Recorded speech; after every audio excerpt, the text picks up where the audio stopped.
We were talking, it was funny. We weren't even going to start the podcast, but it was so easy through Anchor. It's free.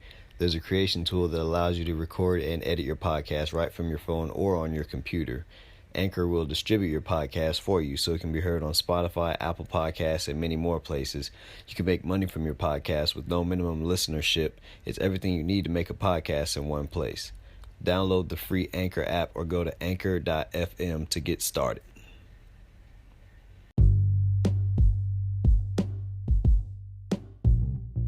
Welcome to the Stoned Age Living Podcast. This is your boy Life Locks. Be sure to follow us on Twitter, Instagram, and Spotify at Stoned Age Living, minus the G. We appreciate you for coming through. Cannabis may show promise in treating COVID-19. A recent study from the University of Lethbridge shows that certain strains of cannabis can inhibit viral activity caused by the novel coronavirus. Like all other respiratory viruses, coronavirus is transmitted through tiny respiratory droplets injected during a cough or sneeze from an infected patient. After a healthy patient inhales such droplets, the virus facilitates its entry into its new host by attaching itself to cellular receptors in lung, intestinal, and oral tissues via ACE2.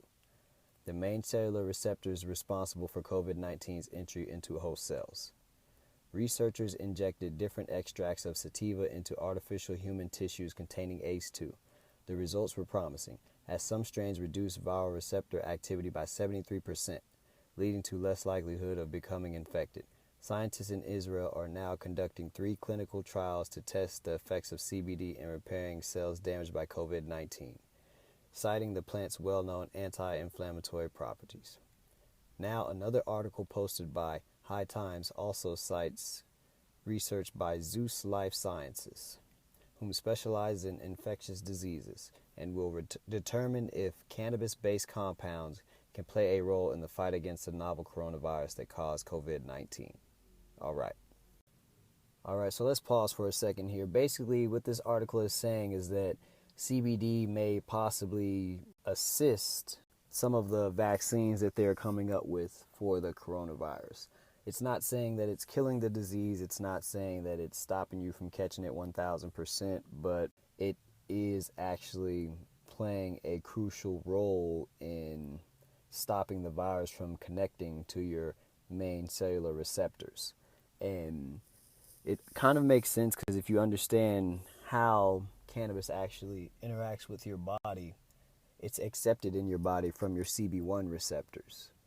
So if you did not have CB1 receptors, you would not even be able to experience the psychoactive effects of marijuana or cannabis, or cannabinoids to be more specific. But hopefully that level of extra protection for your CB1 receptors from the CBD in combination with Moderna's coronavirus vaccine that's showed really good results up to this point. Like I said, it's produced antibodies in all 45 patients that they've given it to. With those two things together, I think we could possibly be very close to a cure for the coronavirus, and tying cannabis to something that is going to be this major at a global scale will definitely, once again, bring up arguments for the legalization and the relaxation of laws to allow more of our medical community to do more research, at least in the cannabis field. All right, moving on to our second story today.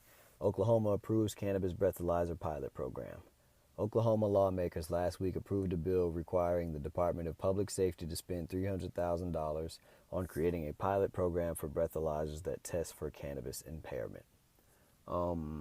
Which this is a really interesting thing, seeing that almost every single test that they've ever came up with for cannabis, there's a product on the black market that is designed to beat that test. So I'm pretty sure that that's going to be the case as soon as the breathalyzers actually are up and running. In terms of people using other people's urine to pass pee tests, or using hydrogen peroxide or mouthwash before taking a mouth swab, will also have you pass that mouth swab test, even if you've just smoked. So I definitely think that It's maybe one step forward, two steps back after mentioning the other story that we just covered before this one. But definitely something to look out for, keep an eye on. We'll keep you guys updated as we get more details on these breathalyzers that they try to roll out around the country.